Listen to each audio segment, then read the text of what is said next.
Hi everyone, నేను మీ Shalini. Welcome back to my channel మధ్య తరగతి ప్రయాణం. ఈరోజు మన రెసిపీలో పాలక్ పకోడీ. మరి దీన్ని ఎలా తయారు చేయాలో లేట్ చేయకుండా చూసేద్దాం పదండి.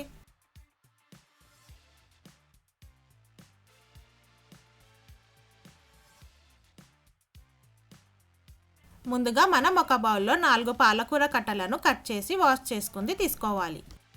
ఇప్పుడు మనం పాలకూరలో 1 స్పూన్ పసుపు వేసుకోవాలి. పసుపు వేసుకున్నాక 1 స్పూన్ కారం, 1 స్పూన్ అల్లం వెల్లుల్లి పేస్ట్ వేసుకోవాలి.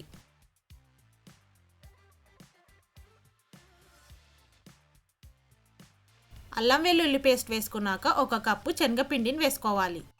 ఫ్రెండ్స్, మీకు పాలక్ పకోడీ ఇంకాస్త క్రిస్పీగా రావాలంటే ఈ టైంలోనే మీరు కార్న్ఫ్లోర్ కానీ రైస్ ఫ్లోర్ కానీ యాడ్ చేసుకోవచ్చు. ఇప్పుడు మీ రుచికి సరిపడిన ఉప్పు వేసుకొని అంతా కలిసేటట్టు కలుపుకోవాలి. ఫ్రెండ్స్, ఇక్కడ నేను 1 కప్పు శనగపిండి వేసుకున్నాను. 1 కప్పు శనగపిండి నాకు సరిపోక ఇంకా నేను 1/2 కప్ శనగపిండి వేసుకొని మొత్తం అంతా కలుపుకున్నాను.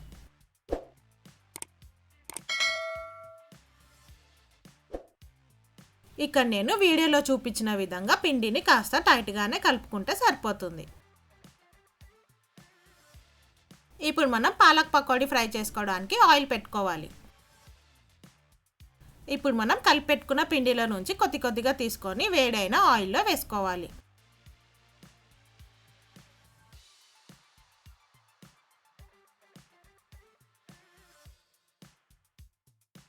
మన కడాయికి ఎన్ని అయితే సరిపోతాయో అన్ని పకోడీలు వేసుకొని స్టవ్ సిమ్లో పెట్టుకొని ఫ్రై చేసుకోవాలి.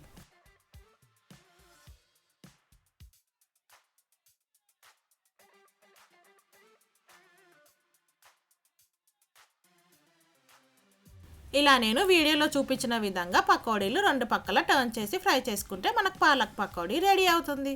ఈ పాలక్ పకోడీని మనము ఒక 10 నిమిషాల్లో పిల్లలు స్కూల్ నుంచి వచ్చేలోపు అప్పటికప్పుడు చేసి పెట్టేయచ్చు. మరి ఇంకెందుకు ఆలస్యం ఫ్రెండ్స్, మీరు కూడా ఈ పాలక్ పకోడీని ఒకసారి ట్రై చేసి మీకు ఎలా వచ్చిందో నా కమెంట్ సెక్షన్లో మెన్షన్ చేయండి. ఈ రెసిపీ కనుక మీకు నచ్చినట్టయితే లైక్, షేర్ మరియు సబ్స్క్రైబ్ చేయండి.